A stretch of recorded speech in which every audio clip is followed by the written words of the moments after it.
Guard do have a lot of quite decent characters. However, with 9th edition, characters aren't as good as they used to be, and you have to be very selective as to which characters you're going to use. Because the problem is characters, they're a lot easy to target, and they're sort of reducing your mobility of your army, which is very important in 9th edition to get object primaries and both secondaries, because you're constantly having to keep at least 3 models within 3 inches of those characters.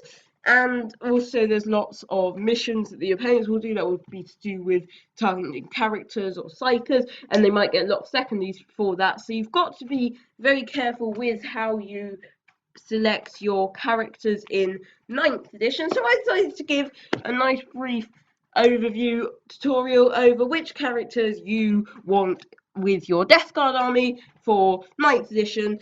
Particularly, you also don't want many detachments, so you're probably only going to be taking a couple of characters. So it's very important that you get the best out of those characters that you do pick. So I'm going to start with the Demon Prince of Nurgle, because the Demon Prince of Nurgle is a really good character, especially when you've got minimal characters, because it basically does everything. It's a really good support character that can support your massive army, and if it can get targeted, it's got 8 wounds, 5 up invuln, 5 up feel no pain.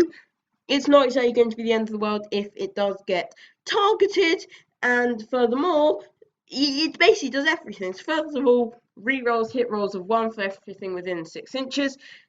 So the problem with this is in the next edition, this will probably become core units once the codex comes out. So you might not be able, because that was, in case you didn't know, they briefed on the Warhammer community website that they're going to be units, they're core units, and lots of the auras are going to be core units. So things like Plague Marines, Blightlord Terminators will be core units, whereas things like Plague Burst Crawlers probably won't be. So unfortunately, this might not work with the Plague Burst Crawler.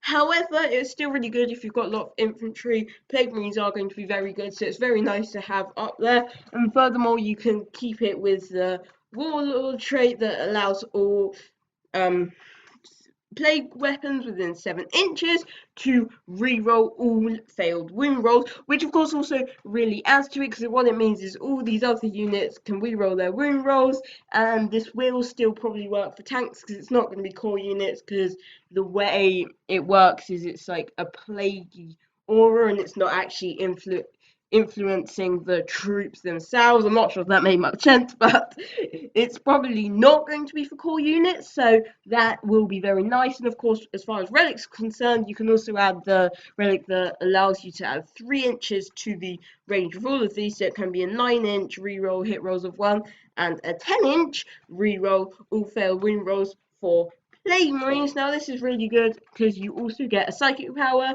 so if you're not going to be taking any other psykers, you can at least make use of one of the psychic powers, make one of your units -1 to hit, or make a infantry +1 strength and toughness. And as well as being a really good aura and very resilient, it is quite decent in melee, so you might also want it can do a bit of damage as well. And I think another thing that's quite useful is the Wormspitter relic. That means if you hit something, not have to wound and do damage, then everything that shoots at that becomes a plague weapon, which can really combine really well with Arch Contaminator, and you can quite easily just effectively select this unit, we're going to kill that unit. The only problem is, of course, it's only got a 15-inch range, but that can also be very useful. So it's got a lot of combinations you can have with the Demon Prince, and I certainly have one of these in your collection, even if you don't bring it to every game. There's going to be lots of games where it's going to be very useful, particularly in a small game. It will work well if you're just doing 1 HQ with a patrol detachment. Now, as for individual psykers, you've of course got the Malignant Plaguecaster. Malignant Plaguecaster very good, effectively 100 points. You get to cast 2 psychic powers. Having at least one of these is often quite nice. I would often do that with your army. If you've got battalion, bring one of these. You get the psychic support. You can maybe have some psychic powers like Curse of a Leper to do a bit of damage as well to the enemy, as well as buffing up your nearby units. It's very cheap. The only problem is it does get shot at quite easily. It's not that resilient, but it is certainly worth it if you want to have some more power in the psychic phase, and to be able to make use of that psychic phase a bit more in 9th edition. Now, as for other characters, Lord of Contagion I would not include. It is basically useless because you're paying 120 points. You can spend a CP to have rerolls of 1 within 6 inches, but that's pretty useless because it's only moving 4 inches, halving the amount his advances, so it won't actually be able to go anywhere, and the rest of your army will be quite a bit ahead, so that way it's useless. For melee, you only get 6 attacks, which although is quite good, not really worth it for 120 points, though the flat 3 damage is quite nice. The only way in which this will work, sort of, is in Deep Strike, but even then it's probably going to get shot out before it's able to charge, and otherwise it really won't make it to the other side of the board.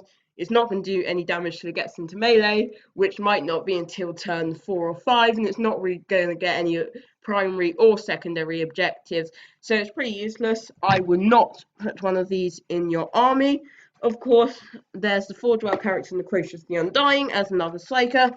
I probably wouldn't include him because he is a bit more than the Malignant Playcaster, another 35 points, and although he is more resilient and does have a slightly better gun, 2 more denies is the main thing that makes him cost those extra points, and they're not really worth it. There's not much psychic powers. If you know you're facing someone like Thousand Suns, maybe, but ultimately he's not worth all the extra points, unless of course you want him as your single HQ choice. Then of course you can't put relics on him because he's a named character, so he's not the best. You can have him again. Also, he's a pain to build and paint because he's a resin kit, which isn't that nice. As for Chaos Lord is probably the best way, apart from Demon Princes, to get rerolls. Reroll hit rolls of 1 for 6 inches. You can sort of put any melee short range weapons on it. I would have it at the moment at the back with some Plagueburst Crawlers and tanks, giving some rerolls. However, this will probably become core units only, so I'm not sure. You might use it with all your other units moving up the field, but I don't see why you wouldn't want to pay those extra points for a Demon Prince of Nurgle, because this can quite easily die. It's not particularly great in any other way, so I probably wouldn't put this. It doesn't have Disgusting Resilience, and of course you can pay CP for that, but you might want to spend that on the Defiler or something more worth spending that CP on, like a Forge World Dreadnought. As for the Sorcerers are effectively a worse version of the Malignant Playcasters. They're basically a lot less resilient, and they might be a few points less, but it's not really worth it. They're not as good in melee either, so I wouldn't have a Sorcerer or a Sorcerer in Terminator armor. They're even more useless because they're still not quite as resilient as the Malignant Playcasters, but they're more. Doesn't really make sense. They can have the combi bolter, but that's not exactly a good gun. And of course, last of all, you've got Typhus. Typhus is quite useful because, again, similarly to Demon Prince, he does psychic powers and he does melee very well. He's very good at melee. He's effectively a Lord of Contagion, Malignus Planecaster put together. He is also very resilient. He has quite resilient, similar to the Lord, same as the Lord of Contagion, as far as resilience is concerned, so it is quite nice. Usually the main reason you take him is so that you can buff nearby Poxwalkers. So the problem is, although you may bring a few of them to keep up objectives, etc., the issue with Poxwalkers is Poxwalkers are 7 points a model. They've not received any buffs, and they are not worth being on your list. They are just too expensive. They'll just get shot way too easily. So Typhus isn't as useful anymore. But it is nice if you were going to have a Lord of Contagion. He is a slightly better option because he gets that ranged weapon.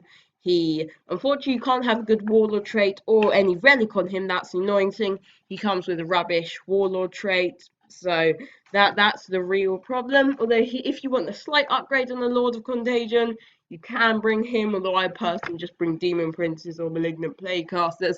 They're sort of better in all ways. So in conclusion, if you do the HQs that you do want, Malignant Playcasters, they are decent at casting spells. Chaos Lords, for the moment, they won't be too good in future if you want to help tanks or if you don't have the points for a Demon Prince and want a few rerolls. And of course, Demon Princes are good with everything. So I would personally recommend, because you're probably at most going to have a battalion, which means at most 2 HQs. So I would probably have a Demon Prince and a Malignant Playcaster. It's your choice, person. It's your choich. You might want to have a Lord of Contagion and Deep Strike. Force them to have some protection at the back because they might get a bit worried about your Deep Strike King. That has worked in the past. So again, it's your decision. Put your opinions in the comments below. But I was Andrew from ATC Studio. I do hope you enjoyed this video. If you did, make sure to like and subscribe and turn on notifications. I've been putting out other videos to do with Death Guard tactics. And as soon as there's any source of Death Guard news, I'll be putting out a video quite quickly. So if you do want to catch up on that stuff, turn on the notification bell. I will try and do videos as soon as I hear about them. So I do hope you enjoyed. If you did, remember to like and subscribe. But for now,